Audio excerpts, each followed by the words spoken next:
Sometimes the deepest bonds are formed in the most unexpected moments. When Caleb Hargrove found that tiny bear cub crying by the creek, both their lives were about to change forever. The folks in town thought he'd lost his mind. A grown man, trying to raise a grizzly bear? They called him crazy, dangerous, and worse. For years, they laughed and whispered behind his back. They waited for the day that Bear would turn on him. But Caleb saw something different in those small, trusting eyes. Something that reminded him of the family he'd lost long ago. As the seasons passed, man and bear became an unlikely pair in the Alaskan wilderness. Then came the summer of 1989, when a massive wildfire swept down from the mountains, threatening to destroy everything. What happened next would silence every critic and doubter in that small town. How could one man and his unusual companion change everything? Before we jump back in, tell us where you're tuning in from, and if this story touches you, make sure you're subscribed, because tomorrow I've saved something extra special for you. The morning mist clung to Miller's Creek like a memory that wouldn't fade, and Caleb Hargrove understood that feeling better than most.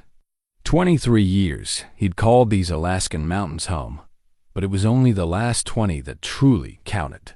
The years since he'd stopped being a husband and father and became something else entirely.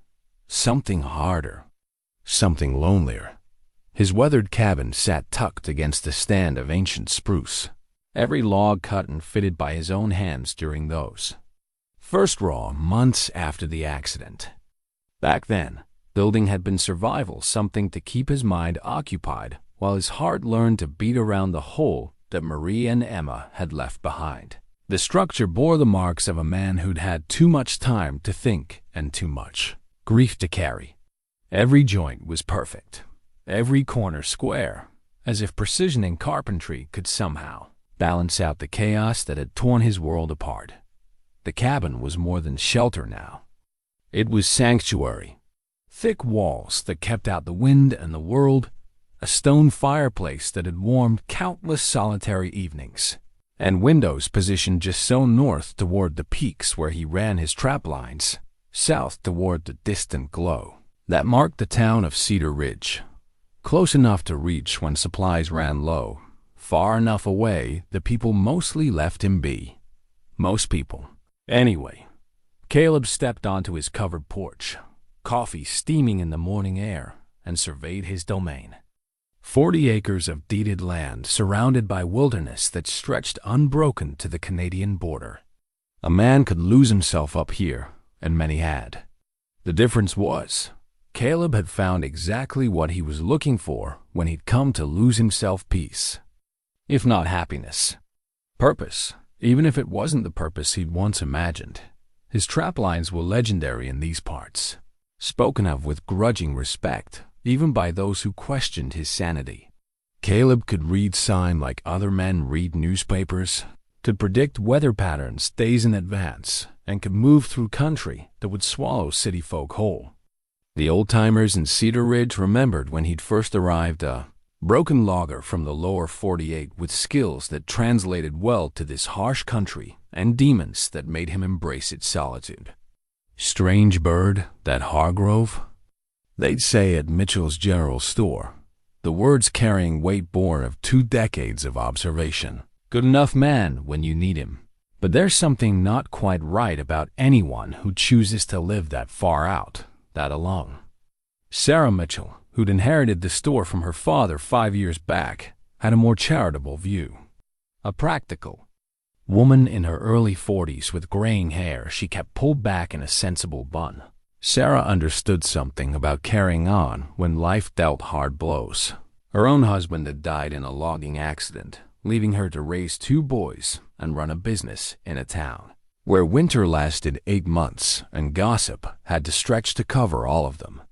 Caleb's not strange, she'd tell anyone who'd listen. Usually while wrapping their purchases in brown paper with efficiency born of long practice.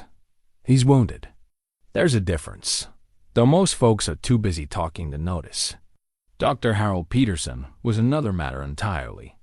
At 67, Doc had delivered half the town and buried the other half, which gave him a perspective on human nature that most people lacked. He'd been the one to patch up Caleb's hands during those first brutal months of cabin building, when grief and inexperience had left him torn and bleeding more often than not. "Man's got good instincts," Doc would say when pressed for an opinion. "Knows when to push and when to back off. That counts for something in my book." Mayor Robert Collins, on the other hand, had never quite figured out what to make of Caleb Hargrove.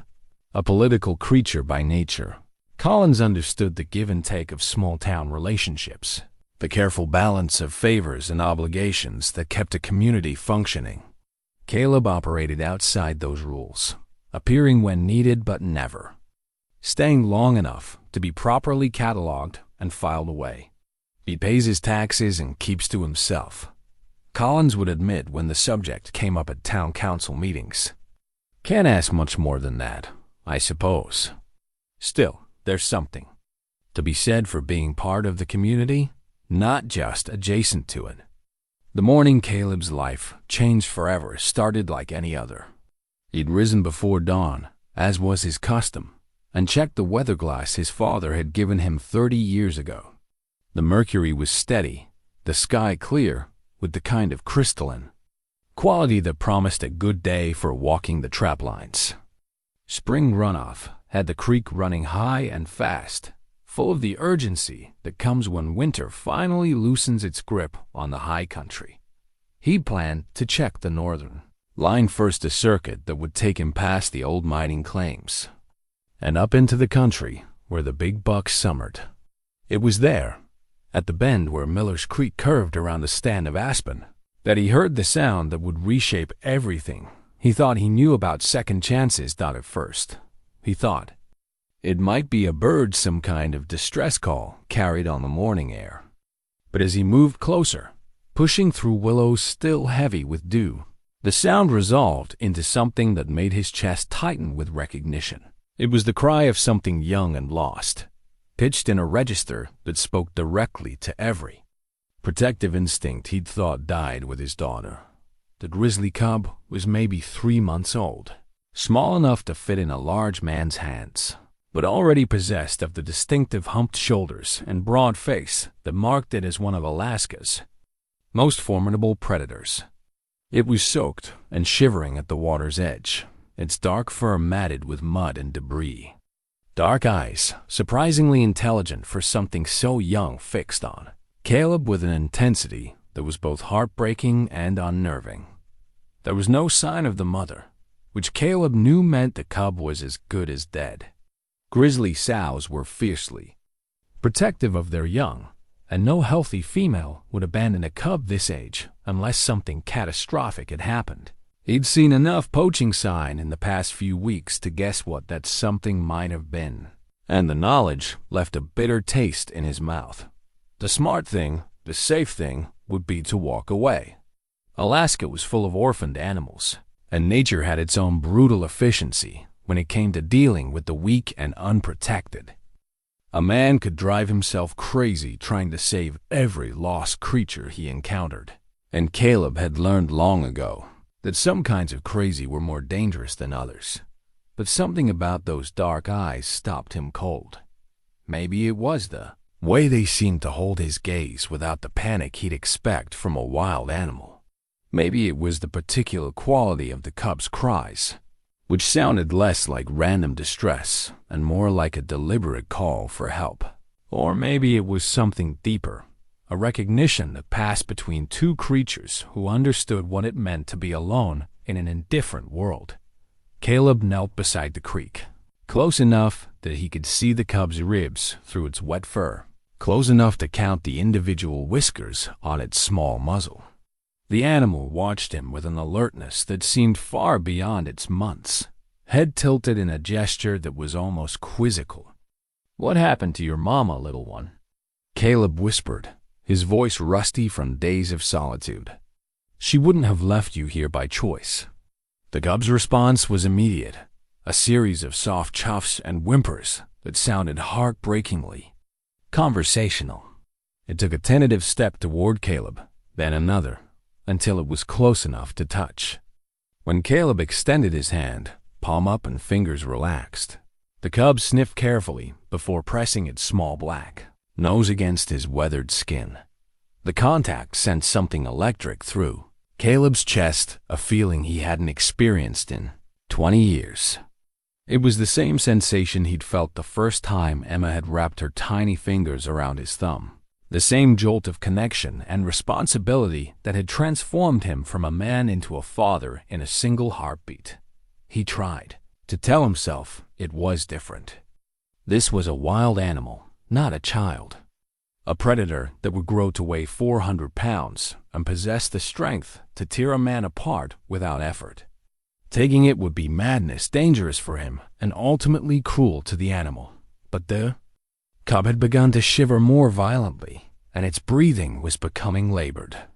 Whatever internal debate Caleb might have had was ending with the practical certainty that this small creature would be dead before nightfall if he did nothing. "Emma always wanted a puppy," he said quietly, surprised to hear his daughter's name, spoken aloud after so many years of silence. "Your mama's not coming back, is she? And I can't just walk away." The decision, when it came, felt less like a choice and more like an inevitable conclusion to a conversation he'd been having with himself for 2 decades. Caleb shrugged out of his heavy wool jacket and wrapped it around the trembling cub, lifting the small weight against his chest.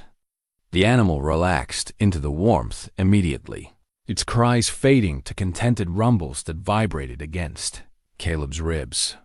The walk back to the cabin took on the quality of a dream or perhaps a nightmare, depending on how you looked at it. Caleb knew he was crossing a line that couldn't be uncrossed, making a commitment that would change everything about his carefully ordered solitude. But the weight of the cub in his arms felt right in a way that nothing had felt right for a very long time. By the time he reached home, his mind was already racing ahead to practical concerns. The cub would need warmth, food, and medical attention. He had some veterinary supplies left over from his trapping days, and there were books in his collection that covered wildlife rehabilitation. It wouldn't be easy, but then again, nothing worthwhile ever was. The town would have opinions, of course.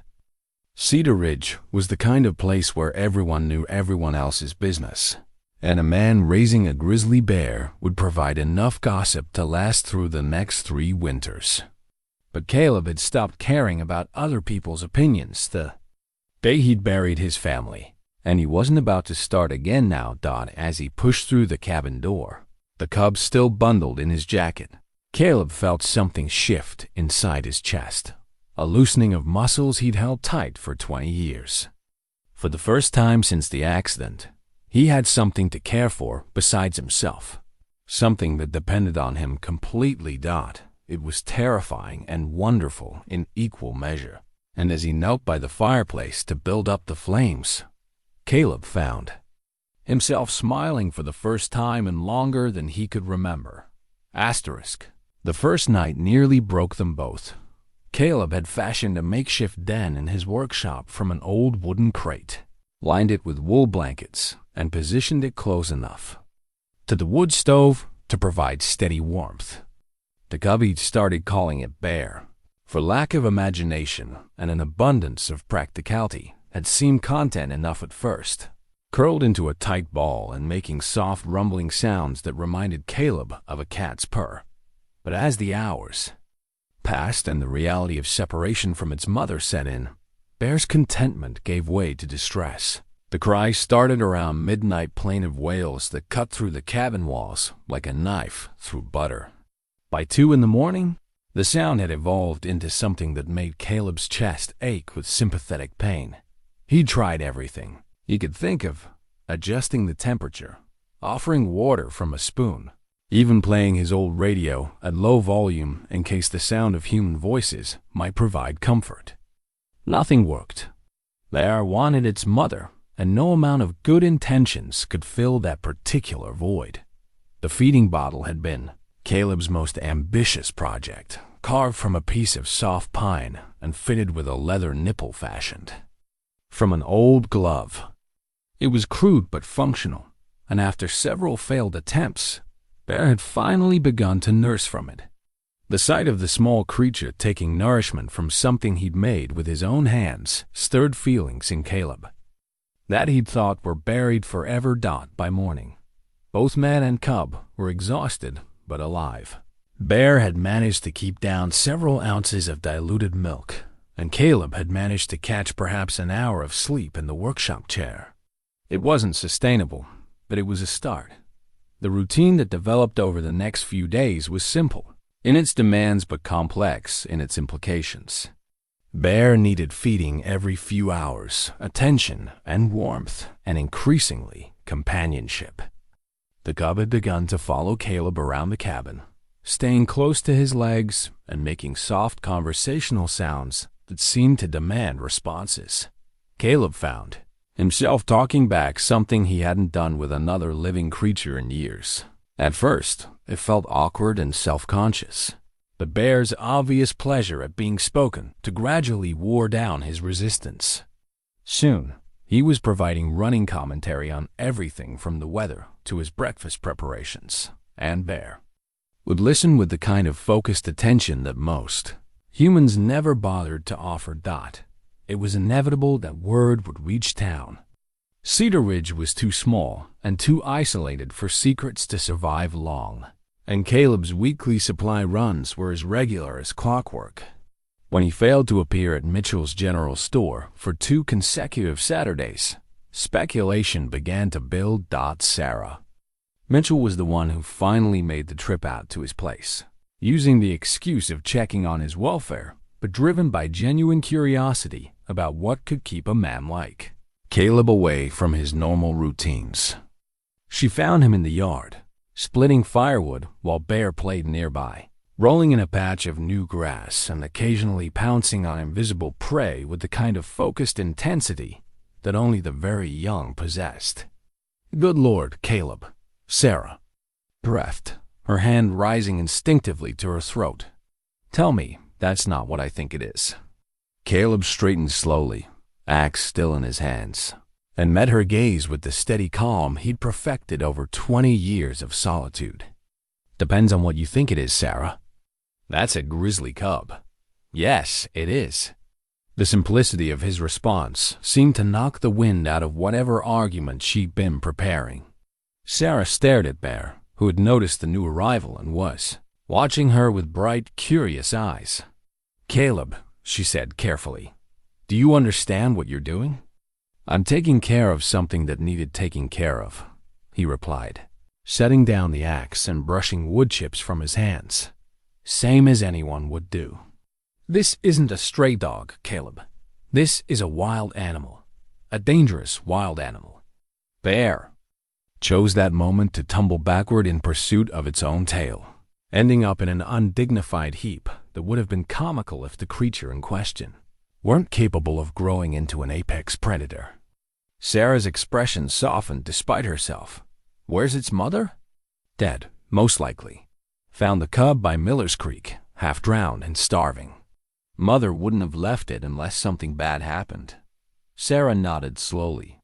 She'd lived in Alaska long enough to understand the brutal mathematics of wilderness survival, the thin margins that separated life from death in country that didn't forgive mistakes. "You can't keep it, Caleb. You know that, right?" The question hung in the air between them like smoke from a dying fire. Caleb watched Bear investigate a butterfly with single-minded determination, tiny paws batting at air as the insect danced. "Just beyond reach. Maybe not forever," he said finally. "But for now, it needs someone. And He paused, seeming to wrestle with words that didn't come easily. "I need something to need me, I guess." Sarah's expression shifted from concern to understanding, and Caleb saw the exact moment when she grasped what this was really about. Not just a man and a wild animal, but a man and a chance to be something other than what grief had made him. "People are going to talk, Caleb. You know how they are. People always talk. Doesn't change what needs doing." The conversation that followed was gentle but firm. Sarah explained the concerns that would inevitably arise: safety issues, legal complications, the simple fact that raising a grizzly bear wasn't something normal people did. Caleb listened with the patience of someone who'd already considered every argument she might raise. "I know what people will think," he said when she finished. "They'll think I've lost my mind, living out here alone for so long. Maybe they're right. But that cub was going to die, Sarah. Die alone and scared and hungry. I couldn't walk away from that." News of Caleb's pet bear spread through Cedar Ridge with the speed of wildfire. By the time he made his next supply run, the story had grown in the telling until it bore only passing resemblance to reality. Some versions had him wrestling the cub away from its mother. Others suggested he'd been raising wild animals for years and just now been found out. The reception at Mitchell's general store was chillier than usual. Conversation stopped when he entered, and he could feel eyes following him as he gathered flour, coffee, and the canned milk that had become essential to Bear's diet. When he approached the counter, Sarah's smile was strained with the effort of pretending everything was normal. "How's your project coming along?" she asked quietly. "Well enough," Caleb replied, counting out bills from his warm leather wallet. "Growing fast." Mayor Collins chose that moment to enter the store, flanked by two other members of the town council. The timing felt deliberate, and Caleb braced himself for a conversation he'd been dreading. "Caleb," Collins said with forced joviality, "just the man I wanted to see. Here, you've got some kind of unusual houseguest. News travels fast." "It does." Indeed. Collins's smile never wavered, but his eyes were serious. "Mind if we have a word outside?" The confrontation that followed was civil but firm. Collins explained the town's concerns about public safety, liability issues, and the precedent that raising wild animals might set for other residents. Caleb listened without interruption, his face betraying nothing of what he was thinking. "I understand your position," he said when Collins finished. "But that cub isn't a threat to anyone. Now, maybe. But what about in 6 months? A year? Grizzly bears aren't pets, Caleb. They're wild animals, and wild animals are unpredictable. So are people," Caleb replied mildly. "Hasn't stopped us from living together." The mayor's patience was beginning to fray. "This isn't a joke, Caleb. I've got constituents who are genuinely concerned about their safety. I can't just ignore that." "Then, maybe you should come see for yourself before you make any decisions," Caleb said. "You're all welcome anytime." It was a challenge and an invitation rolled into one, delivered with the quiet confidence of a man who believed absolutely in what he was doing. Collins opened his mouth to respond, then seemed to think better of it. "We'll be in touch," he said finally. As Caleb loaded his supplies into the truck, he could feel the weight of the town's attention pressing down on him like a physical force. Part of him wanted to explain, to make them understand that this wasn't about recklessness or some misguided attempt to prove a point. It was about responsibility to a creature that had no one else, and to something inside himself that had been dormant for too long. But explanations required a level of emotional vulnerability that Caleb hadn't practiced in 20 years. So instead, he climbed into his truck, started the engine, and headed home to where Bear would be waiting, the only creature in the world who accepted him exactly as he was, without judgment or expectation or fear. The die was cast now. Whatever came next, there would be no going back to the careful solitude he'd maintained for 2 decades. For better or worse, he was no longer alone. Asterisk 3 months had transformed everything.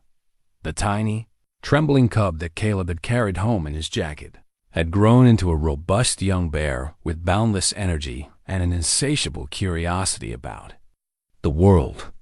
Bear was now the size of a medium dog, his dark fur thick and glossy from regular meals and constant care. More importantly, he had developed a personality playful, intelligent, and utterly devoted to the gruff man who had saved his life. Caleb's daily routine had evolved around Bear's needs in ways that still surprised him. Morning feeding came first, followed by what he'd started thinking of as outdoor time-supervised exploration of the yard and surrounding area while Bear learned the boundaries of his territory. Afternoons were for training, though Caleb was beginning to suspect that Bear was training him as much as the other way around. The young bear had an uncanny ability to communicate his wants and needs through a combination of vocalizations, body language, and sheer persistence. When he was hungry, he would sit beside his feeding area and make soft chuffing sounds until Caleb paid attention. When he wanted to play, he would bring objects to Caleb's feet and look up expectantly. When he was tired, he would curl up beside Caleb's chair and make contented rumbling sounds that seemed to vibrate through the floorboards. It was during one of these quiet evening moments that Caleb's eyes had fallen on the small wooden horse that sat on his mantel, a child's toy carved from birchwood and worn smooth by countless small hands. Emma had carried it everywhere during her 4th year, creating elaborate adventures and talking to it in the serious, confiding tone that only children could master. Seeing it now, with Bear sleeping peacefully at his feet, Caleb felt a familiar tightness in his chest. But for the first time in 20 years, the pain was accompanied by something else, a bittersweet recognition that love didn't diminish when it was shared, even across species lines. Bear had awakened something in Caleb that he'd thought was gone forever. The protective instincts of a parent, the fierce, unreasoning commitment to another being's welfare that made all other considerations secondary. It was the same feeling that had driven him to work double shifts at the mill to save money for Emma's college fund. The same impulse that had made him check on her 3 times every night when she had a fever. The realization was both comforting and terrifying. Caring about something meant risking loss, and Caleb had sworn never to make himself that vulnerable again. But Bear's trust was absolute and uncomplicated, demanding nothing more than presence and consistency. It was a kind of love that Caleb could manage, simpler than human relationships but no less profound. The first sign of real trouble came on a Tuesday morning in early June. Caleb had let Bear explore the area around the woodshed while he repaired a section of fence. The young bear was investigating a fallen log with typical thoroughness when the sound of an engine broke the morning quiet. Caleb looked up to see his truck, parked near the house with both windows down, surrounded by what looked like confetti. As he got closer, the confetti resolved into shredded upholstery, torn paper, and the remains of what had once been his work gloves.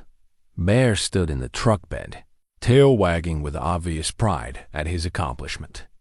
He had somehow managed to climb into the vehicle and systematically destroyed everything within reach. The dashboard was scratched, the seat covers were in tatters, and his radio was hanging by its wires like a technological casualty of war. "Well," Caleb said quietly, surveying the damage, "I guess we need to talk about boundaries." The vandalism to his truck was nothing compared to what awaited him in town the following Saturday. Someone had spray-painted "Bear Lover" across his tailgate in red letters, and his windshield was decorated with a collection of notes that ranged from concerned warnings to outright threats. "You're gonna get someone killed," read one. "That thing should be put down before it kills you," suggested another. The most hurtful message was written in careful script on what looked like church stationery. "God didn't intend for wild animals to live with people. You're going against nature, and nature always wins." Sarah Mitchell was waiting for him inside the store, her face tight with concern. "Caleb, I'm so sorry. I've been trying to keep track of who's been spreading the worst of it." "But it's not your fight, Sarah," Caleb interrupted gently. "People are scared. I understand that. Do you?" "Because from where I'm standing, it looks like they're being cruel for the sake of being cruel."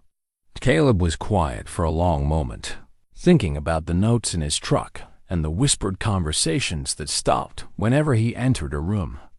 The isolation wasn't new. He'd been living on the margins of this community for 20 years. But the active hostility was something different, and it made him wonder if he'd miscalculated the price that Bear would have to pay for Caleb's choices. "Maybe they're right," he said finally. "Maybe I'm being selfish, keeping him." Sarah's response was sharp enough to cut glass. "Caleb Hargrove, that's the first stupid thing I've ever heard you say. That bear is healthier and happier than any wild animal I've ever seen. You're not keeping him, you're raising him."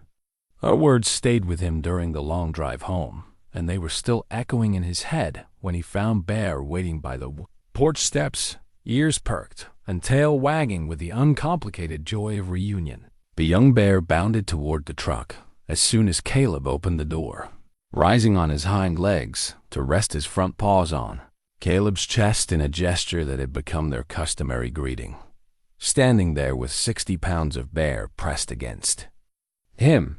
Caleb felt some of the day's tension begin to drain away. This was what mattered, not the opinions of people who had never bothered to know either of them, but the simple reality of trust and affection that connected two unlikely companions.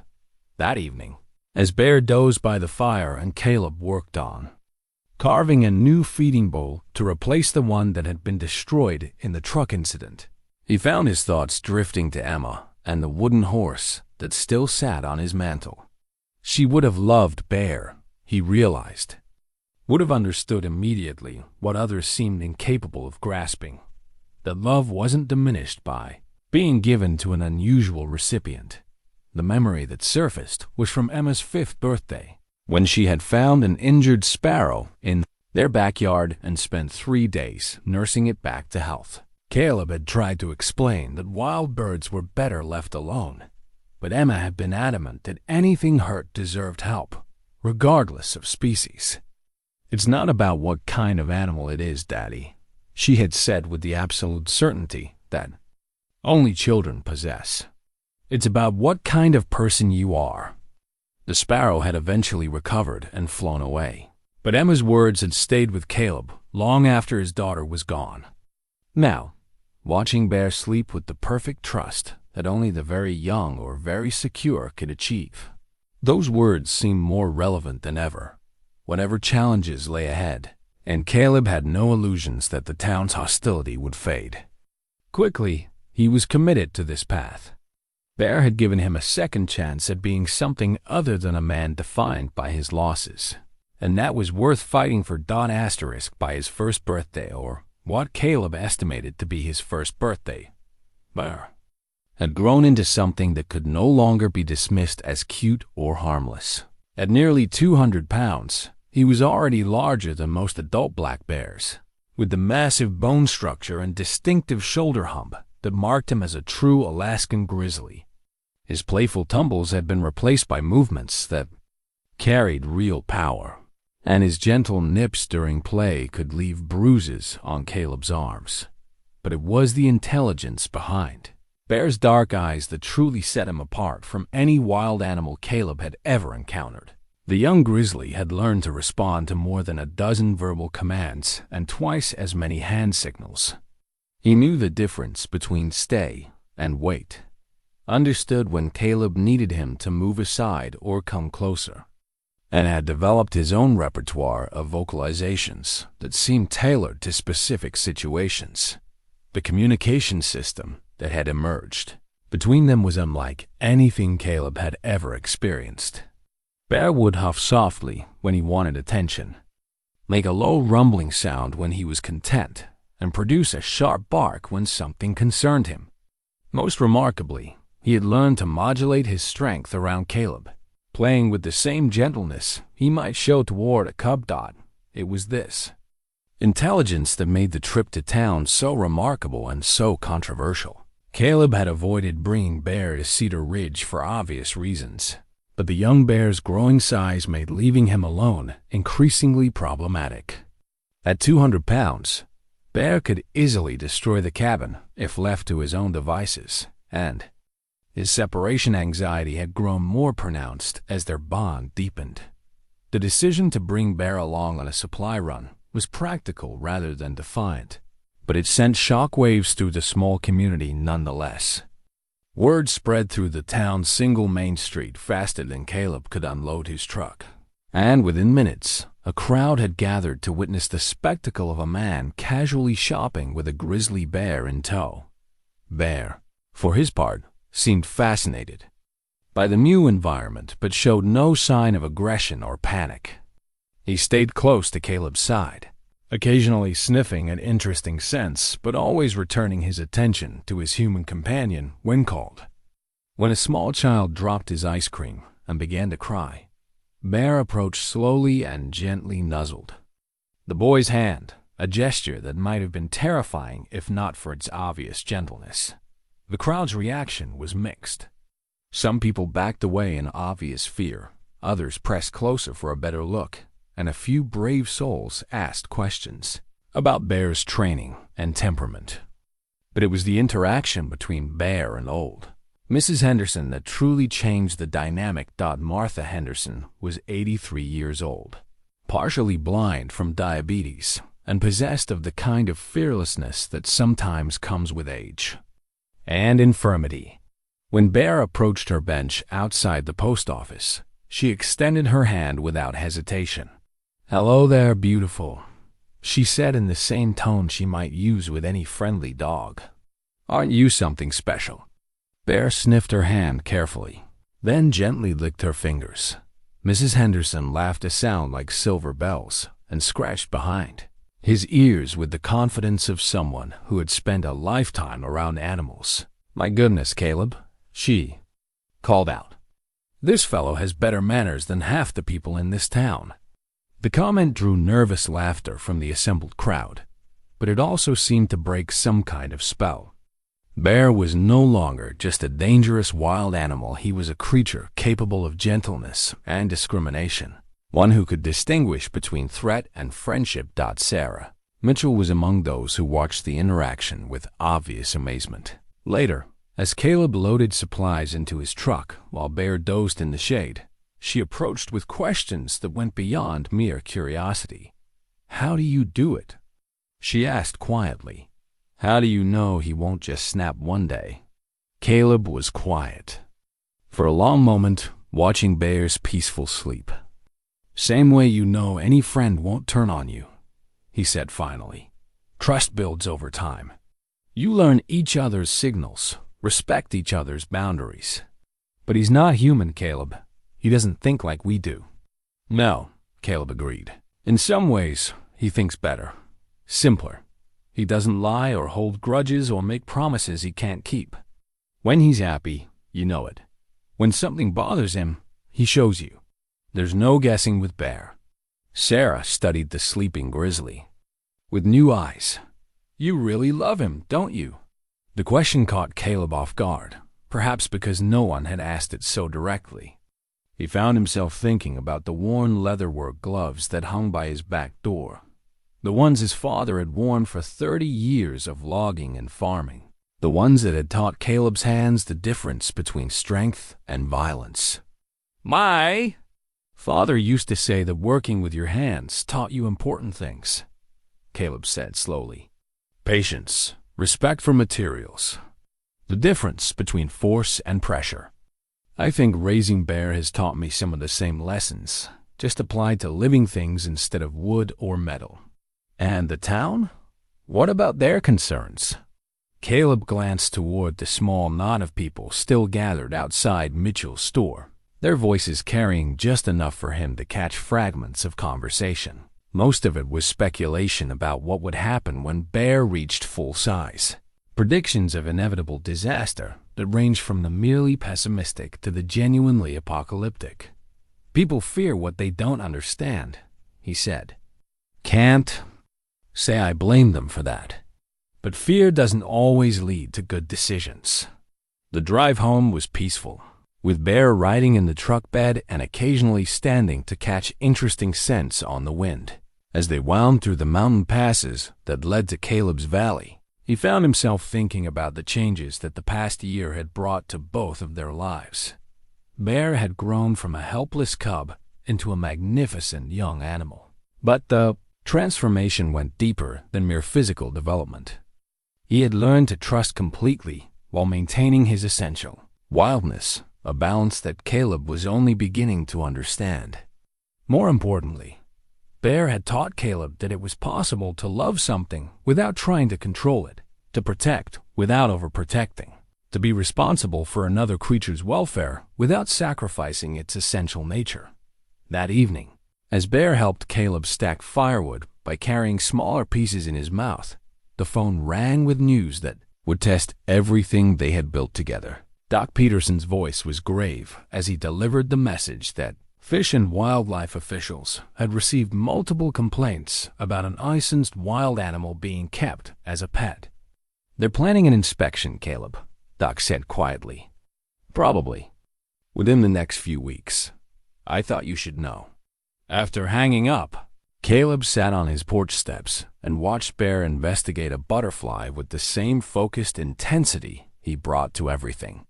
The young grizzly's size was impressive now, but his movements still carried traces of the playful cub who had tumbled through grass chasing his own tail. The contradiction, massive strength combined with gentle curiosity, was what made their relationship possible, but it was also what made others so afraid. The worn leather gloves that hung by the door seemed to catch the evening light, reminding Caleb of his father's hands and the lessons they had taught about patience and respect. Those same principles had guided his relationship with Bear from the beginning, but whether they would be enough to convince skeptical officials remained to be seen. As darkness settled over the mountains and Bear curled up beside his chair, Caleb found himself facing a truth he had been avoiding for months. The easy part of their journey was over. What came next would test not just their bond, but their right to exist together in a world that had clear ideas about what was natural and what was dangerous, but watching Bear sleep with the absolute trust that only comes from perfect security, Caleb knew he would face whatever challenges lay ahead.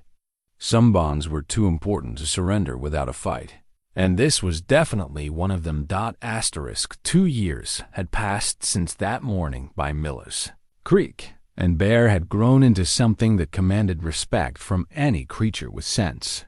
At 350 pounds, he was still young for a grizzly, but already possessed the kind of presence that made even the boldest predators think twice about sharing territory.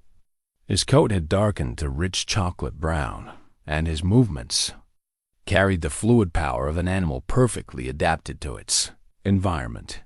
But it was the relationship between man and bear that truly defied explanation.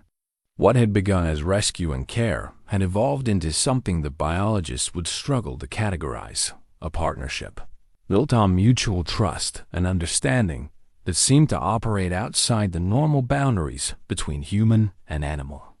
Bear had learned to anticipate Caleb's needs in ways that went beyond simple training. When Caleb prepared for winter trap lines, Bear would wait by the door with patient alertness, somehow knowing that these trips required different behavior than their casual daily walks. When storms approached, Bear would position himself near the cabin's entrance, serving as an early warning system that was more reliable than any weather forecast. Most remarkably, Bear had developed what could only be called emotional intelligence. He seemed to sense Caleb's moods with uncanny accuracy, offering comfort during moments of melancholy and companionship during long winter evenings. When Caleb worked on mechanical projects that required concentration, Bear would settle nearby in watchful silence, content to be present without demanding attention. It was during one of these quiet moments that Caleb had discovered the family photograph tucked in his wallet, a picture he hadn't looked at in years, but couldn't bring himself to discard. The image showed him with Marie and Emma at a county fair, all three of them laughing at some long-forgotten joke.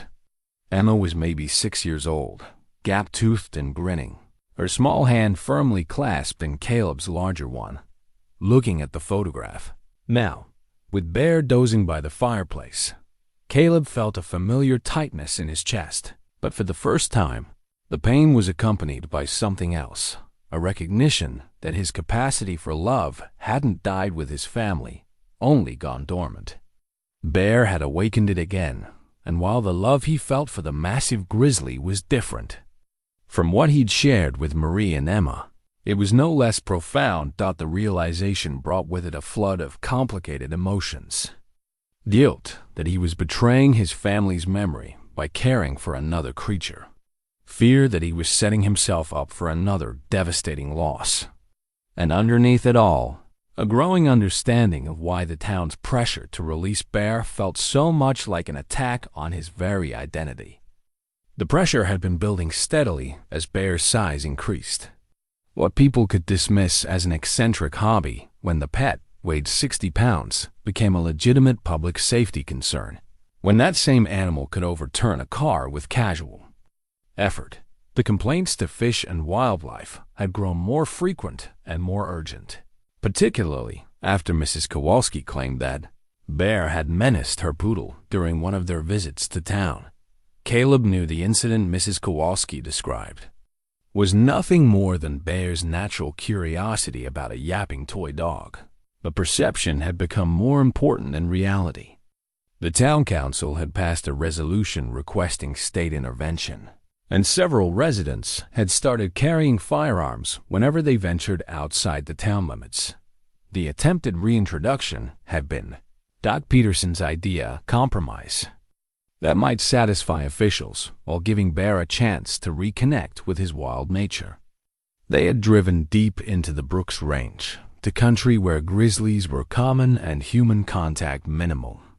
The plan was to spend a week camping while Bear gradually adapted to fending for himself. It had been a disaster from the first day. Bear showed no interest in foraging for natural foods. Despite Caleb's attempts to encourage exploration, he remained close to their campsite, clearly distressed by the separation from familiar surroundings. When Caleb tried to leave him alone for a few hours to simulate abandonment, Bear had followed his scent trail with the determination of a bloodhound. Covering 12 miles of rough country in less than 3 hours.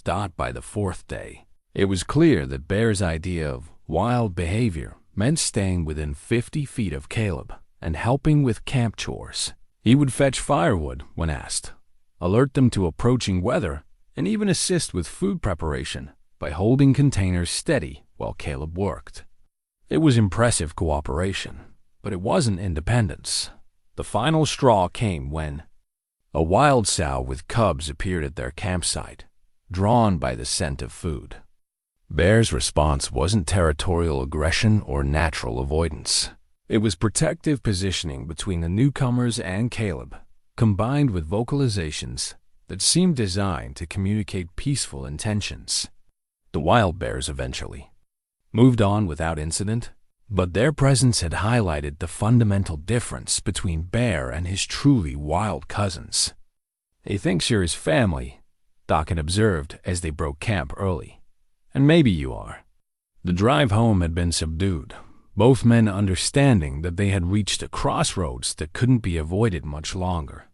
Bear rode in the truck, fed with obvious relief, occasionally standing to catch familiar scents as they approached home territory. When they finally pulled up to the cabin, he had bounded out of the truck and performed a thorough inspection of his domain, marking boundaries and checking for changes with the focused attention of a property owner. That evening, as Caleb sat on his porch steps and watched Bear play with a length of rope, the fundamental question that had been haunting him for months finally demanded an answer. Was keeping Bear an act of love or an act of selfishness? Was he protecting a creature that depended on him, or was he preventing that same creature from becoming what nature intended? The photograph in his wallet seemed to mock him with its frozen moment of uncomplicated happiness. Marie would have known what to do, he thought. She had possessed an intuitive understanding of when to hold on and when to let go that had made her a natural mother and a wise partner. But Marie was gone, and Caleb was left to navigate these impossible choices. Alone, Bear seemed to sense his distress, approaching with the careful attention he always showed when Caleb's mood darkened. The massive bear settled beside the steps, close enough to provide comfort, but not so close as to crowd, and made the soft rumbling sound that Caleb had learned meant contentment and security. Looking down at his unlikely companion, Caleb felt some of the evening's tension begin to ease. Whatever the future held, whatever decisions had to be made, they would face them together. Bear had chosen him as surely as he had chosen Bear, and that mutual commitment was worth defending against anyone who couldn't understand its value. The sound of an approaching vehicle interrupted his thoughts, headlights cutting through the gathering darkness as an official-looking sedan made its way up the mountain road. Caleb's stomach tightened as he recognized the Fish and Wildlife logo on the door, but Bear simply lifted his head with mild curiosity, showing no sign of alarm. The inspection he had been dreading for months was finally at hand. Asterisk, the Fish and Wildlife officials who emerged from the sedan were not what Caleb had expected. Instead of the stern bureaucrats he had envisioned, he found himself facing Dr. Rebecca Martinez, a wildlife biologist in her 40s, with intelligent eyes and calloused hands that spoke of field experience, and Tom Bradley, a younger enforcement officer whose nervous energy suggested this was his first encounter with a domesticated grizzly. Bear's reaction to the visitors was immediate and telling. Rather than showing aggression or fear, he displayed what could only be described as polite curiosity. He approached the newcomers with measured steps, stopping just outside what most humans would consider their personal space, and waited with the patient attention of a well-trained dog meeting house guests. "Jesus," Bradley muttered under his breath, his hand instinctively moving toward the tranquilizer gun on his belt. "That thing is huge." Dr. Martinez, however, seemed more intrigued than alarmed. She studied Bear with the focused attention of a scientist encountering something that didn't fit established categories. "Hello there, big fellow," she said softly, extending her hand palm down for Bear to investigate. After a careful sniff, Bear gently nuzzled her fingers, the same greeting he offered to familiar humans. "This is highly irregular, Mr. Hargrove," Dr. Martinez said, her eyes never leaving Bear. "But I have to admit, I've never seen anything quite like this." The inspection that followed was thorough but fair. Dr. Martinez examined Bear's living conditions, observed his interactions with Caleb, and tested his responses to various commands and situations. She was particularly interested in the communication system that had developed between man and Bear, asking detailed questions about training methods and behavioral patterns. "He's not exhibiting any of the stress behaviors we typically see in captive bears," she noted, making entries in a leather-bound notebook. "No repetitive pacing, no self-harm, no food aggression. If anything, he seems remarkably well-adjusted." Officer Bradley remained skeptical. But what happens when he reaches full size? A mature male grizzly can weigh 800 pounds. Even if he's gentle now, natural instincts could take over at any time. Caleb understood the concern, but he also knew something the officials didn't, that Bear's natural instincts seemed to include an unusually strong drive toward cooperation and communication.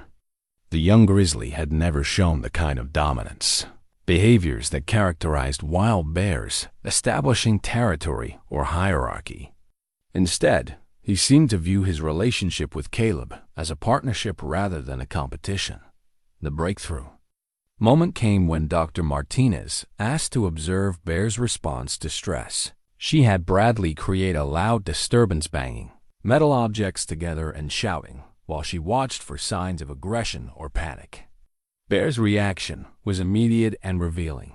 He moved to position himself between the noise and Caleb, but his body language suggested protection rather than attack. When Caleb gave the settle command, Bear immediately relaxed, though he maintained his protective positioning. "Extraordinary," Dr. Martinez murmured. "He's displaying protective behaviors, but they're completely under stimulus control. I've never seen anything like it." The conversation that followed extended well into the evening, with Dr. Martinez asking increasingly detailed questions about bear's development and behavior. She was particularly interested in the emotional bond between the two, recognizing something that went beyond simple training or conditioning. "You realize this puts us in an unprecedented position," she said finally. "Legally, we should confiscate him. Grizzly bears aren't domestic animals, and private ownership is prohibited. But practically speaking, this animal appears to be thriving in conditions that most wildlife experts would consider impossible." Bradley shifted uncomfortably. "The law is pretty clear, Dr. Martinez. Wild animals belong in the wild, period." "The law assumes that wild animals can't adapt to human partnership," she replied. "But what if that assumption is wrong? What if some individuals have the capacity for this kind of relationship?" It was then that Caleb made a decision that surprised even himself. He retrieved the small wooden box from his bedroom, the one that had held Marie's wedding ring for 20 years. Inside, nestled in faded velvet, was the simple gold band that had symbolized promises kept and a future that had been cut short. "I lost my wife and daughter in a car accident 20 years ago," he said quietly, holding the ring so it caught the lamplight. "Drunk driver hit them head-on coming home from Emma's school play. I came up here to die, really. Not all at once, but slowly, day by day, year by year." The officials listened in respectful silence as Caleb spoke about his years of isolation, his careful construction of a life that required nothing from anyone and offered nothing in return. When he reached the part about finding Bear, his voice took on a different quality, warmer, more alive. "I know what people think," he continued, "that I'm some crazy old hermit who doesn't understand the difference between a pet and a wild animal. But Bear saved my life as much as I saved his. Maybe more." Dr. Martinez studied the ring in Caleb's weathered palm, then looked at Bear, who was dozing peacefully by the fireplace despite the presence of strangers in his territory. "What are you asking for, Mr. Hargrove?" "Time," Caleb said simply. A chance to prove that this works. 6 months, maybe a year. If Bear shows any signs of becoming dangerous or unhappy, I'll help you relocate him to a sanctuary. But if he continues to thrive, that's not how the system works," Bradley interrupted. "We can't make exceptions just because what?" Dr. Martinez cut him off. "Because this challenges our assumptions about interspecies relationships. Because it suggests that some bonds might transcend the categories we've created." The debate that followed was intense but civilized, with Dr. Martinez and Bradley representing different approaches to wildlife management. In the end, it was Bear himself who tipped the scales. When the discussion grew heated, he rose from his place by the fire and approached the officials with calm confidence, settling between them with the obvious intention of diffusing tension. "He's mediating," Dr. Martinez said with amazement. "Look at his body language. He's trying to reduce conflict." The temporary permit they agreed on was unprecedented. 6 months of monitored coexistence, with monthly inspections and detailed behavioral documentation. If Bear showed any signs of stress, aggression, or health problems, he would be relocated immediately. If the arrangement continued to succeed, they would consider a more permanent solution. As the officials prepared to leave, Dr. Martinez pulled Caleb aside for a private word. "I want you to understand something," she said quietly. "I'm taking a huge professional risk by allowing this. If anything goes wrong, if Bear hurts someone or even just scares them badly, it won't just be your problem. It'll be mine too." Caleb nodded, understanding the weight of responsibility she was sharing with him. "I won't let you down." "See that you don't," she replied. But her smile suggested she believed in what they were attempting, even if she couldn't quite explain why. That night, as Bear settled into his usual spot beside Caleb's chair, the simple gold ring caught the firelight from its place on the mantel. For the first time in 20 years, it wasn't a symbol of loss, but of hope, a reminder that love could take unexpected forms and that some bonds were strong enough to change the rules. Asterisk, the summer of 1989 began with the kind of weather that old-timers called ominous weeks of clear skies and bone-dry air that sucked the moisture from everything it touched. By early July, the mountains had taken on the brittle quality of kindling, and even the hardiest plants showed signs of stress.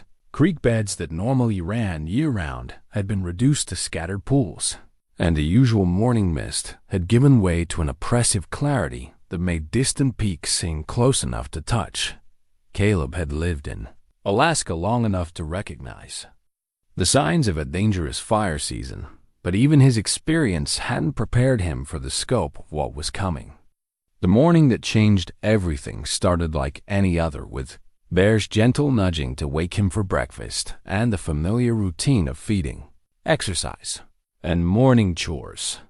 They were checking the trap lines along the northern ridge when Bear began displaying unusual behavior. The massive grizzly had always been sensitive to changes in his environment, but this was different. He kept lifting his nose to test the air, his body tense with an alertness that went beyond normal caution. Several times, he stopped completely and stared toward the northern horizon, as if seeing something that Caleb's human senses couldn't detect. "What is it, big fellow?" Caleb asked, following Bear's gaze across the valley toward the distant peaks. The sky was clear, the air still, but something was clearly bothering his companion.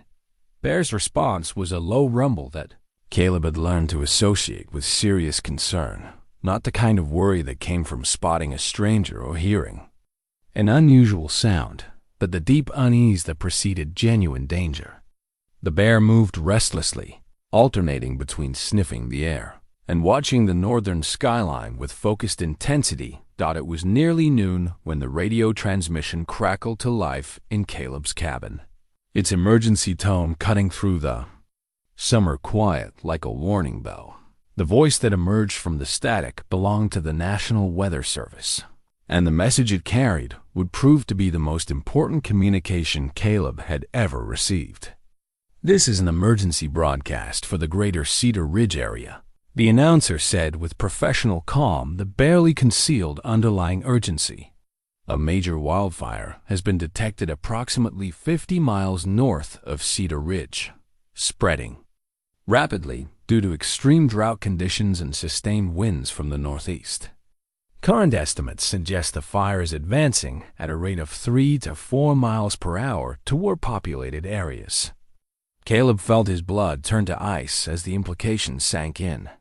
A fire moving that fast through terrain that dry would be virtually unstoppable, and Cedar Ridge lay directly in its projected path.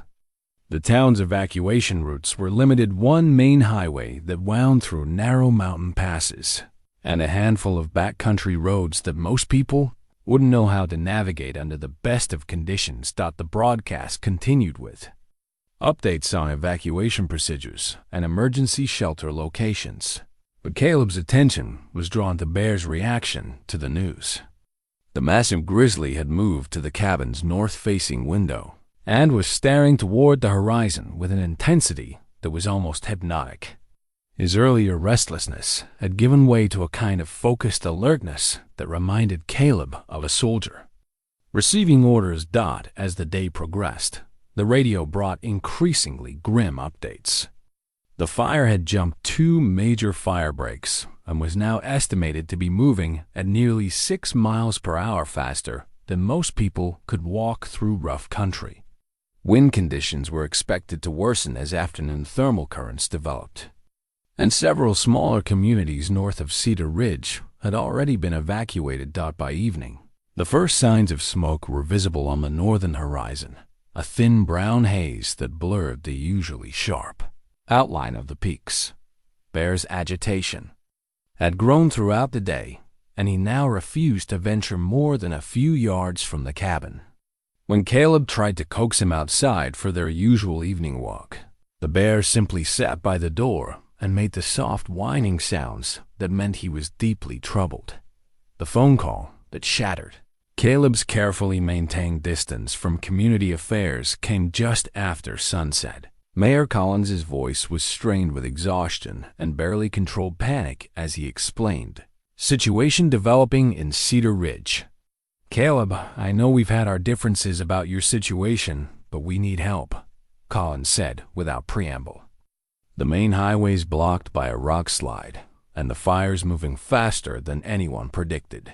We've got elderly residents who can't be moved by conventional means, and the backcountry routes are our only option.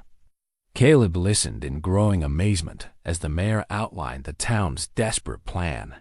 With the primary evacuation route cut off, they needed guides who could lead groups of residents through the mountain trails that connected Cedar Ridge to the emergency shelters 40 miles to the south.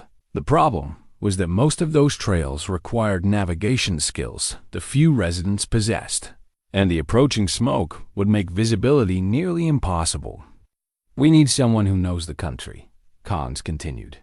Someone who can find their way through terrain that's going to be completely obscured by smoke. And we need, he paused, clearly struggling with what he was about to say. We need Bear. The request was stunning in its reversal of everything the town had said about Caleb and his companion for the past 3 years. The same officials who had wanted Bear destroyed as a public menace were now asking for his help in saving lives. Why Bear? Caleb asked, though he suspected he already knew the answer.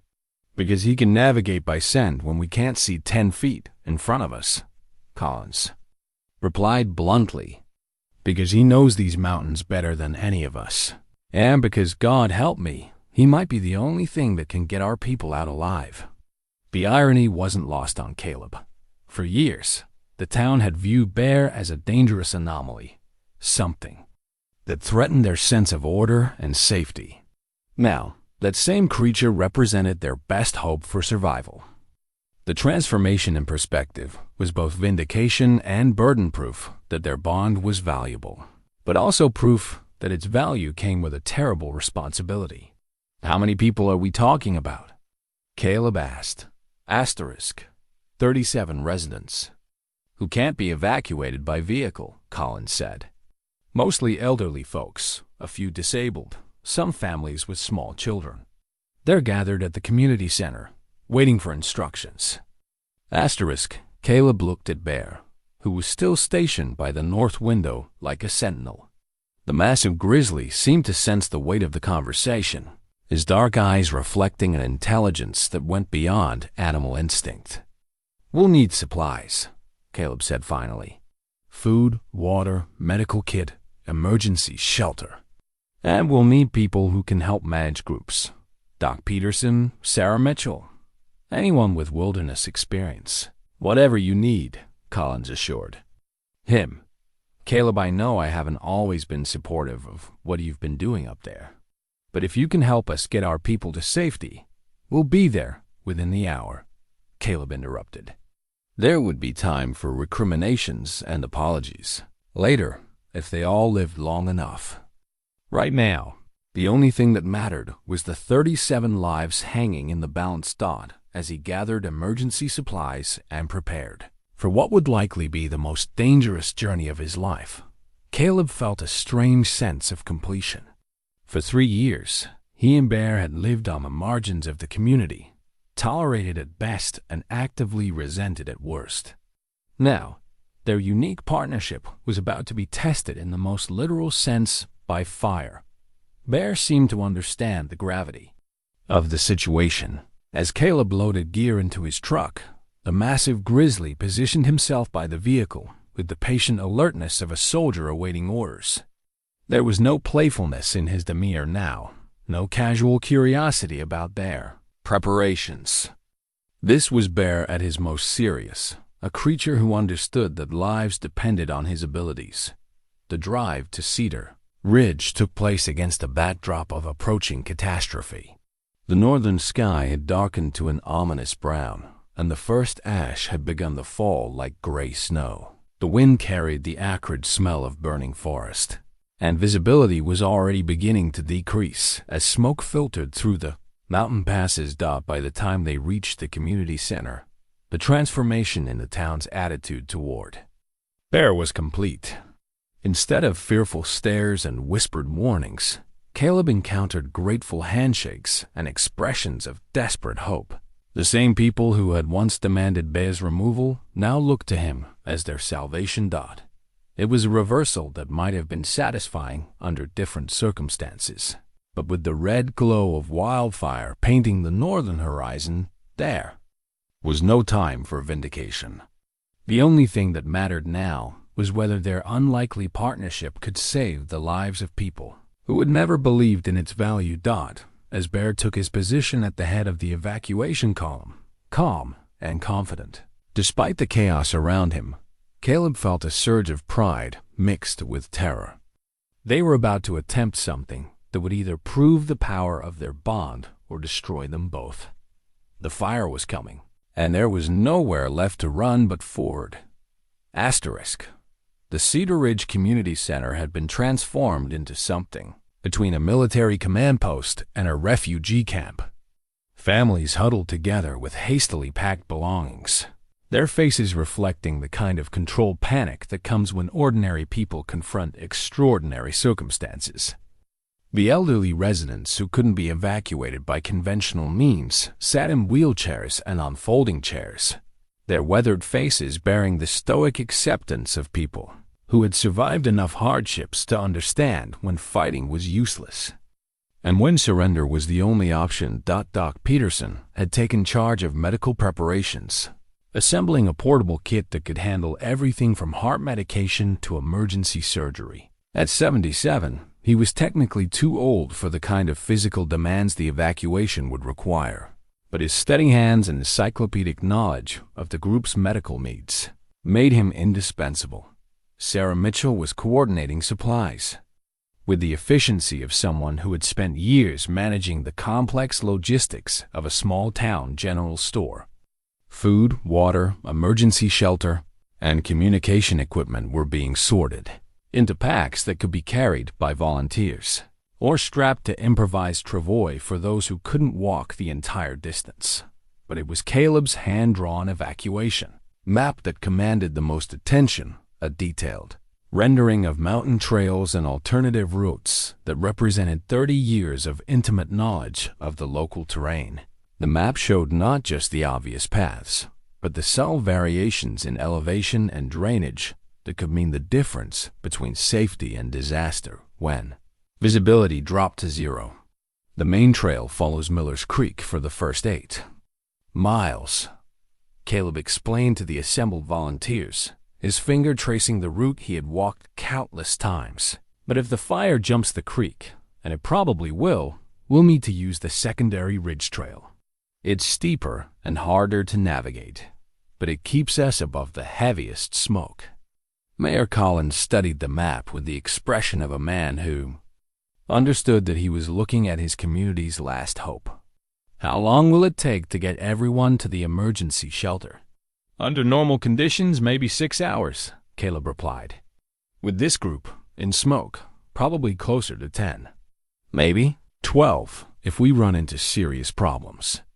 The timeline was sobering, particularly since the latest fire reports suggested they had perhaps 8 hours before the flames reached Cedar Ridge. It would be a race against time with virtually no margin for error. Bear had positioned himself near the center's main entrance, his massive form drawing a mixture of awe and apprehension from the evacuees. Many of these people had never seen him up close, and his sheer size was intimidating even to those who understood he meant no harm. But there was something calming about his presence too, a sense of controlled power that suggested he could handle whatever challenges lay ahead. The breakthrough in community acceptance came when 8-year-old Tommy Martinez approached Bear with the fearless curiosity that only children possess. The boy's grandmother had been trying to keep him close to her wheelchair, but Tommy's fascination with the massive grizzly had overcome his fear. Is he really going to help us? Tommy asked Caleb, his eyes wide with wonder as he studied Bear's Patient face. "He's gonna do his best," Caleb replied, kneeling down to the boy's level. "But he needs everyone to trust him, even when things get scary." Tommy reached out tentatively to touch Bear's massive paw, and the grizzly responded by gently nuzzling the boy's hand. The gesture was witnessed by dozens of evacuees, and its effect was immediate. The ambient tension in the room dropped noticeably as people began to see Bear not as a threat, but as a protector. Mrs. Henderson, the 83-year-old who had been one of Bear's first advocates in town, wheeled her chair closer to where the grizzly sat. "Hello again, beautiful," she said in the same tone she had used during their first meeting years ago. "Ready to take us all for a walk?" Bear's response was the soft chuffing sound that indicated contentment, and he moved to position himself beside her wheelchair with obvious intention. The message was clear. He understood his role and was prepared to fulfill it. The final preparations took on an urgency that bordered on desperation as the latest RDIO reports brought increasingly grim news. The fire had jumped Highway 12 and was now less than 20 miles from Cedar Ridge. Worse, the wind had shifted slightly, directing the flames more directly toward the town than earlier projections had suggested. "We need to move now," Collins announced, his voice cutting through the busy preparations. "Every minute we delay puts us further behind the curve." The evacuation column that formed outside the community center was unlike anything Cedar Ridge had ever seen. Bear took point position, his massive form clearly visible even in the growing haze. Immediately behind him came Caleb, carrying emergency communications equipment and wearing the expression of a man who understood that 37 lives depended on his ability to read terrain and weather. Doc Peterson followed with the most mobile of the elderly residents, pushing Mrs. Henderson's wheelchair while she clutched a small bag of medications and personal effects. Sarah Mitchell anchored the rear of the column with the volunteers who would assist anyone who struggled with the demanding terrain ahead.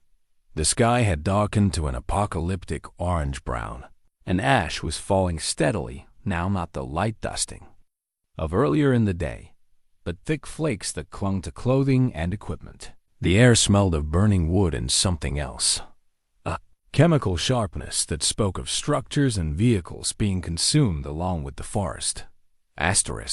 Bear's behavior during these final preparations was remarkable for its focused intensity. Gone was any trace of the playful companion who had tumbled through grass chasing butterflies. This was Bear in full working mode, alert, serious, and completely attuned to the responsibility he carried. When wind gusts brought particularly strong doses of smoke, he would position himself upwind of the most vulnerable evacuees, using his body as a living windbreak. The first mile of the evacuation proceeded smoothly, following a well-maintained trail that paralleled Miller's Creek. The group moved slowly but steadily, with Bear ranging ahead to scout for obstacles and returning regularly to check on the column's progress. His ability to navigate in the increasing smoke was already proving invaluable, while the human members of the group struggled with visibility that had dropped to perhaps 30 feet. Bear moved with the confidence of someone following a clearly marked highway. But it was during the second mile that the first real test of their partnership emerged. The trail they were following had been blocked by a massive deadfall, probably brought down by the same winds that were driving the fire. Under normal circumstances, it would have been a minor inconvenience requiring perhaps a 100-yard detour.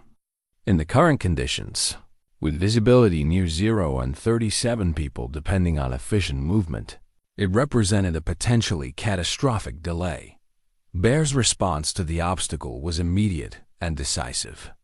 Instead of simply alerting Caleb to the problem, he began investigating alternative routes with the systematic thoroughness of a professional scout. Within minutes, he had located a game trail that would allow the group to bypass the deadfall while adding less than a quarter mile to their journey.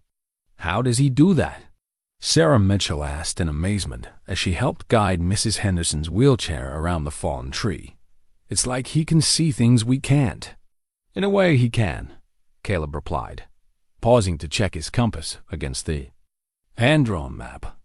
Scent trails, air currents, subtle changes in vegetation. He's processing information that our senses can't even detect. The detour was successful, but it cost them precious time and highlighted the challenge they faced. With visibility continuing to deteriorate and the fire drawing closer, every obstacle would test not just their physical endurance, but their faith in Bear's abilities. As they reached the 3-mile mark, the radio crackled with an update that sent chills through the entire group. The fire had reached the outskirts of Cedar Ridge and was consuming structures at the town's northern edge. Their former homes were burning behind them, and their only hope lay in reaching the emergency shelter before the flames caught up with their slow-moving column. It was then the bear demonstrated perhaps his most remarkable quality, emotional intelligence that seemed to transcend the boundaries between species. Sensing the group's growing despair, he began moving back through the column during rest stops, offering gentle contact to those who seemed most distressed. He would rest his massive head against an elderly man's shoulder or walk alongside a frightened child for a few hundred yards, providing comfort through simple presence. Tommy Martinez had begun crying when the radio announced that his school was on fire. But when Bear positioned himself beside the boy and made soft rumbling sounds, the tears stopped. The 8-year-old placed his small hand on Bear's thick fur and walked the next mile in companionable silence, drawing strength from the grizzly's unshakable calm. Doc Peterson, despite his age and the medical bag that grew heavier with each mile, found himself marveling at the relationship unfolding before him.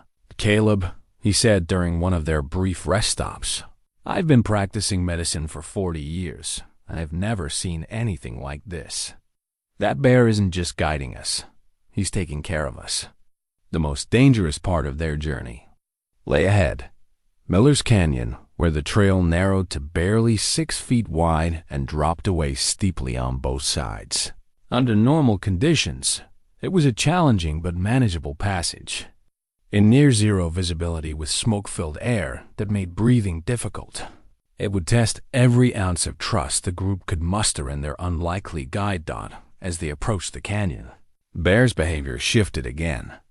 He began moving more slowly, testing each section of trail before allowing the group to follow. His massive frame served as a living guardrail, positioning himself between the evacuees and the steepest drop-offs. When wind gusts threatened to unbalance the more fragile members of the group, Bear would shift position to provide a physical anchor point. The radio had gone silent, whether from equipment failure or because there was simply no more news to report. They were on their own now, 37 people and one extraordinary bear, racing against time and fire in a landscape that had become as alien as the surface of another planet. Mrs. Henderson, despite her age and the wheelchair that made every yard a challenge, had become something of a morale officer for the group. "That bear of yours is quite something, Caleb," she called out during one of their rest stops, her voice carrying clearly in the smoke-muffled air. "I always knew there was more to him than folks gave him credit for." As they prepared for the final approach to Miller's Canyon, Caleb found himself thinking about the compass his father had given him 30 years ago, the brass instrument that had guided him through countless miles of wilderness and was now their primary navigation tool when Bear's instincts needed confirmation. Like his relationship with Bear, it represented a connection across generations, a passing down of knowledge and trust that transcended the immediate crisis. The canyon crossing would be the ultimate test of everything they had built together. If Bear could guide them safely across that narrow passage in conditions that would challenge the most experienced mountaineer, then perhaps the bond between man and animal really could work miracles. If not, well, there would be no second chances. In the path they had chosen, as Bear took his position at the canyon's entrance, his massive form silhouetted against the smoke-filled sky, Caleb felt a surge of pride mixed with terror. They had come too far to fail now, but the margin for error had narrowed to nothing. The next few hours would determine whether their remarkable partnership was strong enough to save lives, or whether they would all become casualties of their faith in the impossible. Miller's Canyon loomed before them like the mouth of hell itself, barely visible through smoke so thick it seemed solid. The trail that wound across its narrow span had been carved from rock by decades of weathering, creating a passage that was treacherous under the best conditions and potentially suicidal in the current circumstances. Visibility had dropped to less than 10 feet. The air was filled with burning ash that made breathing painful, and the wind gusts that funneled through the canyon were strong enough to knock an adult off balance. Bear paused at the canyon's entrance, his massive head raised, to test the air currents with the focused attention of a professional navigator reading instruments. The brass compass that Caleb carried, his father's compass, worn smooth by 30 years of faithful service, confirmed what Bear's instincts had already told him. This was their route to safety, but it would demand everything they had to give. "Listen to me, everyone," Caleb called out, his voice cutting through the wind and smoke. "The next mile is going to be the hardest thing any of us have ever done. Stay close to the person in front of you. Keep one hand on the rope we're going to string. And trust Bear completely. He can see things we can't, smell things we can't, and he's going to get us across." The rope system they rigged was improvised but functional, a climbing rope secured to Bear's harness and extending back through the column, giving each person a literal lifeline to follow when visibility dropped to zero. Bear wore the harness with patient dignity, understanding somehow that the additional weight and restriction were necessary for the group's survival. Mrs. Henderson, despite her wheelchair and 83 years, had volunteered to go first after Bear. "I've lived long enough to know when to trust my instincts," she said with a smile that was more brave than confident. "And my instincts tell me that Bear knows what he's doing." The crossing began in relative calm, with Bear moving slowly and deliberately along the narrow trail, while Caleb guided Mrs. Henderson's wheelchair with steady hands. The first 100 yards proceeded without incident, and some members of the group began to hope that the worst was behind them. Then the wind shifted. A sudden gust from the north brought a wall of superheated air and dense smoke that dropped visibility to absolute zero. The temperature spiked so suddenly that several people cried out in pain, and the acrid smoke triggered coughing fits that threatened to send people stumbling off the narrow trail. Bear's response was immediate and decisive. Instead of panicking or freezing, he dropped low to the trail surface where the air was slightly clearer and continued moving forward with unshakable determination. His deep, reassuring rumbles provided an audio beacon that the group could follow, even when they couldn't see him dot. It was during this blindest passage that disaster nearly struck. Harold Kowalski, a 74-year-old retirer with a heart condition, stumbled and began to fall toward the canyon's edge. In the dense smoke, no human would have seen the danger in time to respond.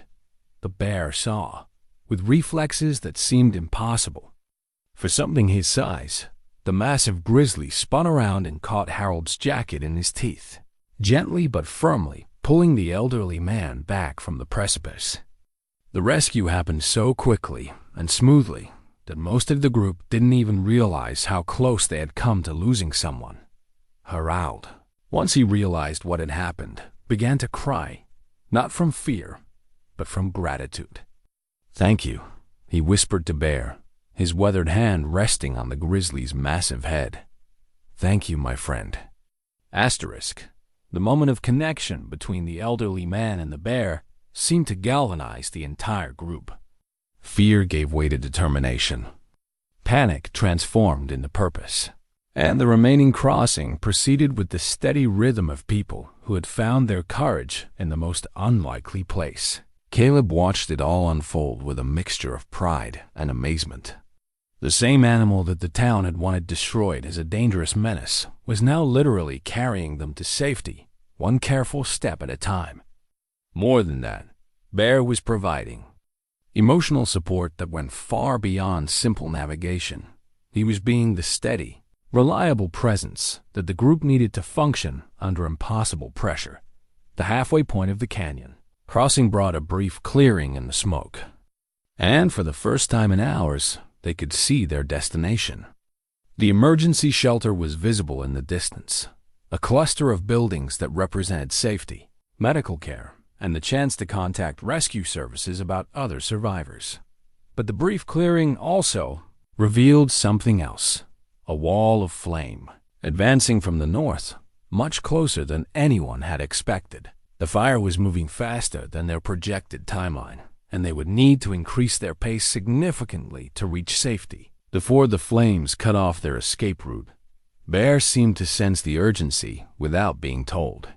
His movements became more purposeful, his pace increased slightly, and his periodic checks on the group became more frequent and thorough. He was pushing them now, but gently urging them forward without creating the kind of panic that could lead to fatal mistakes.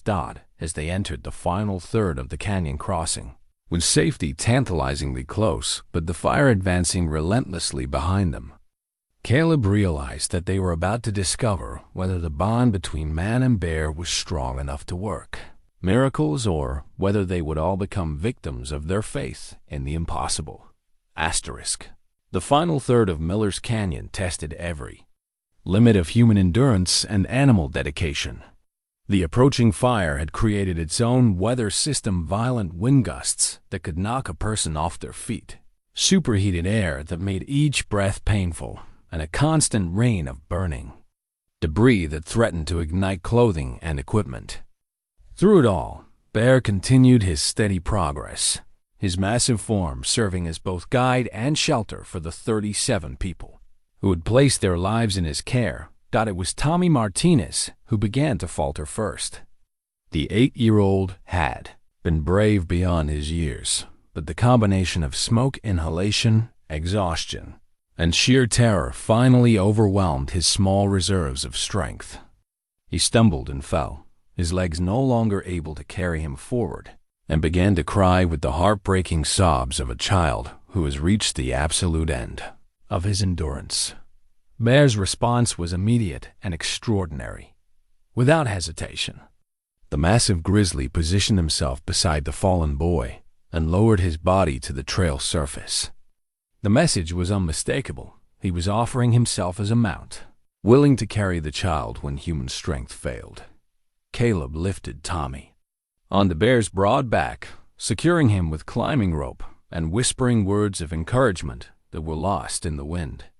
The sight of the small boy riding the giant bear through smoke and flame had an almost mythical quality, as if some ancient legend had come to life in the midst of their modern crisis. But Bear was beginning to show signs of the tremendous strain he was under. His breathing had become labored, his movements slightly less fluid, and occasionally he would pause to shake his massive head, as if trying to clear his vision or thoughts. The smoke that was merely uncomfortable for humans was potentially deadly for an animal that relied so heavily on scent for navigation. Doc Peterson, despite his own exhaustion, recognized the symptoms of smoke inhalation in their guide, Caleb. He called out during one of their brief rest stops. Bear's in trouble. His respiratory system isn't designed for this kind of exposure. The realization hit Caleb like a physical blow. In his focus on getting the group to safety, he had overlooked the toll the rescue was taking on Bear himself.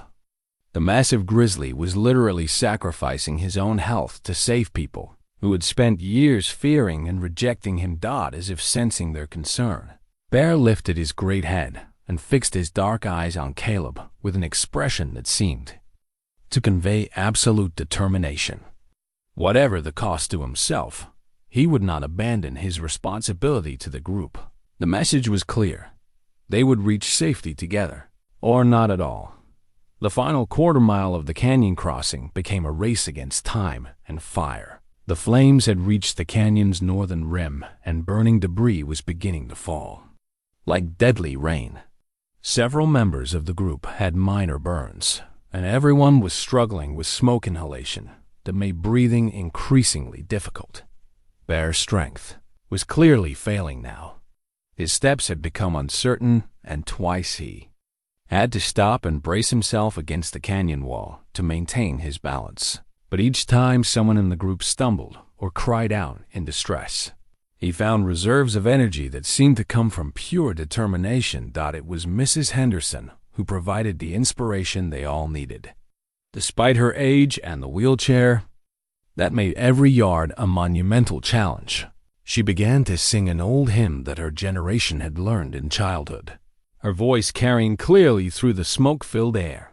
One by one, other members of the group joined in, creating a chorus of hope that seemed to give everyone the strength to continue. Bear responded to the singing with obvious pleasure, his pace becoming slightly more steady, his breathing marginally less labored. The music seemed to provide him with the same psychological boost it gave the humans, proving once again that the bond between species could transcend the normal boundaries of nature.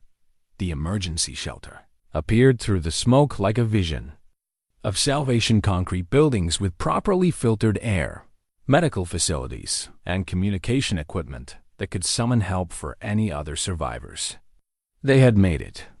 37 people and one extraordinary bear had crossed Miller's Canyon in conditions that should have been impossible to survive. As the group stumbled into the shelter's main building, Bear collapsed. The massive grizzly's legs simply gave out, and he sank to the ground with a sound that was part sigh, part moan of exhaustion. His breathing was shallow and labored, his eyes glazed with the effects of severe smoke inhalation. Caleb knelt beside his fallen companion, his weathered hands gentle as they stroked Bear's massive head. In his pocket, he could feel the outline of Emma's hair ribbon, the small blue ribbon he had carried for 20 years as a reminder of love and loss. Now, as he watched Bear struggle for each breath, that ribbon seemed to symbolize something different. The recognition that love sometimes meant being willing to lose everything for someone else's sake. "Stay with me, big fellow," Caleb whispered, his voice thick with emotion. "You got us all home. Now you need to get yourself home too." Doc Peterson was already working with the shelter's medical team to set up oxygen equipment that could be adapted for Bear's needs.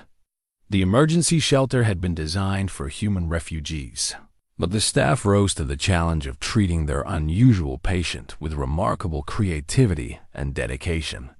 Tommy Martinez, still exhausted but safe, approached the fallen bear with tears streaming down his face. "Is he going to be okay?" the boy asked, his small hand resting on Bear's massive paw. "Asterisk. He's going to be fine," Caleb said with more confidence than he felt. "Bears are tough, and this one's tougher than most." Around them, the 37 people Bear had saved were beginning to grasp the full magnitude of what had happened. They had not just been rescued, they had been transformed. The animal they had feared and wanted destroyed had literally carried them through fire to safety, asking nothing in return except the chance to fulfill his bond with the man who had saved him years ago. As Bear's breathing gradually became more steady and his eyes began to clear, Caleb felt something shift inside his chest. Not the familiar tightness of loss, but the expansion of gratitude so profound it threatened to overwhelm him. They had both survived, and in saving others, they had finally found their true purpose. Outside, the fire continued to rage, but inside the emergency shelter, surrounded by people who would never again question the power of unlikely bonds, Caleb and Bear rested together, two friends who had discovered that sometimes the most extraordinary courage comes from the simplest acts of love. Asterisk. 6 months after the Great Fire of 1989, Cedar Ridge had been rebuilt stronger than before. The new buildings were more fire-resistant, the evacuation routes had been improved, and the community had developed an emergency response system that would have been unimaginable before their brush with disaster. But the most significant change wasn't visible in the architecture or the infrastructure. It was evident in the way people looked at each other, and at the unlikely pair who had saved them all. The bronze plaque that now stood in the town square told the story in simple words, in grateful recognition of Caleb Hargrove and Bear, whose courage and partnership saved 37 lives during the wildfire of July 15, 1989. True heroes come in all forms. The monument had been Sarah Mitchell's idea, but the entire community had contributed to its creation, including several people who had once demanded Bear's removal. Bear had recovered completely from his smoke inhalation, though the experience had seemed to mature him in ways that went beyond the physical. The playful cub who had once tumbled through grass chasing butterflies was now a massive, dignified creature who carried himself with the quiet confidence of someone who understood his own worth. At 400 pounds, he was an impressive sight, but his gentle demeanor with children and elderly residents had made him something of a town mascot. The formal recognition had come from unexpected quarters. Dr. Martinez, from Fish and Wildlife, had returned several times to document the relationship between Caleb and Bear, and her findings had resulted in a special permit that allowed them to continue their partnership indefinitely. More importantly, their story had attracted attention from animal behaviorists and wildlife biologists around the world, contributing to a growing understanding of interspecies relationships. What you two have accomplished challenges some fundamental assumptions about the boundaries between human and animal intelligence, Dr. Martinez had told Caleb during her most recent visit. You're not just raising a bear, you're demonstrating new possibilities for cooperation across species lines. But for Caleb, the academic recognition was less important than the changes he saw in his daily life. The town that had once viewed him as a dangerous eccentric now sought his advice on wilderness safety and emergency preparedness. He had been named an honorary deputy and frequently consulted on search and rescue operations. More significantly, his isolation had ended not through any deliberate effort on his part, but through the natural process of being valued by the community he had served. Sarah Mitchell had become a regular visitor to the cabin, bringing supplies but staying for conversation that sometimes extended well into the evening. At 47, she possessed the kind of practical wisdom and quiet strength that Caleb had learned to appreciate, and her acceptance of Bear had evolved into genuine affection for the massive grizzly. You know, she said one evening as they watched Bear play with a rubber ball that seemed comically small in his massive paws, I think this is what the town needed all along. Not just someone who could help in an emergency, but someone who could show us what's possible when you look past surface appearances. The most profound change, however, was in Caleb himself. The guilt that had driven him into the mountains 23 years ago had finally begun to ease, replaced by a sense of purpose that felt both familiar and entirely new. He found his way back to being a protector and provider, not for his lost family, but for a community that had learned to trust him and a companion who had never stopped believing in him. The evening visits to Marie and Emma's grave had become less frequent, but more peaceful. When Caleb did make the drive to the small cemetery outside Cedar Ridge, he carried stories instead of apologies, updates on Bear's latest adventures, news about the town's recovery, and quiet expressions of gratitude for the love that had shaped him into someone capable of saving lives. I understand now, he said during one of these visits, kneeling beside the headstones with Bear sitting patiently nearby. You didn't save me from caring about others. You taught me how. And when the time came, I was ready. Bear had begun showing interest in finding a mate, but he showed no signs of wanting to leave Caleb's side permanently. During the spring mating season, he would disappear for days at a time, returning with the satisfied air of someone who had fulfilled important obligations. Wildlife officials had documented at least 2 successful matings, And there was speculation that Bear's unique social development might be passed on to his offspring. The possibility of baby bears, carrying some portion of Bear's remarkable temperament, was fascinating to researchers. But for Caleb, it represented something simpler: the continuation of a legacy built on trust and mutual respect. If Bear's cubs inherited even a fraction of their father's capacity for interspecies cooperation, the future might hold possibilities that no one had dared to imagine. As winter settled over the mountains once again, Caleb found himself reflecting on the journey that had brought them to this point. From the tiny, crying cub by Miller's Creek to the magnificent creature who now shared his evenings by the fire, Bear had been both student and teacher, dependent and protector, companion and inspiration. The wooden horse that had belonged to Emma still sat on the mantel, but it was joined now by other mementos: a photo of the evacuation group at the emergency shelter, a letter of commendation from the governor, and a child's drawing that Tommy Martinez had made showing a small boy riding a giant bear through clouds of smoke. These artifacts told the story of a man who had lost everything and found a way to build something new, not a replacement for what was gone, but an expansion of what was possible. Love, Caleb had learned, didn't diminish when it was shared across species lines. If anything, it grew stronger, more resilient, more capable of working miracles when the world needed them most. Outside, the first snow of winter was beginning to fall, covering the mountains in pristine white that would soon transform the landscape into something clean and new. Bear dozed by the fire, occasionally making the soft rumbling sounds that Caleb had learned meant perfect contentment. While the wind carried the promise of adventures yet to come, they had found their place in the world, these unlikely partners, and the world had found room for the extraordinary bond they represented. Sometimes, Caleb reflected as he watched the snow accumulate outside his windows. The most impossible relationships turned out to be the most necessary ones. And sometimes, just sometimes, love really was enough to change everything.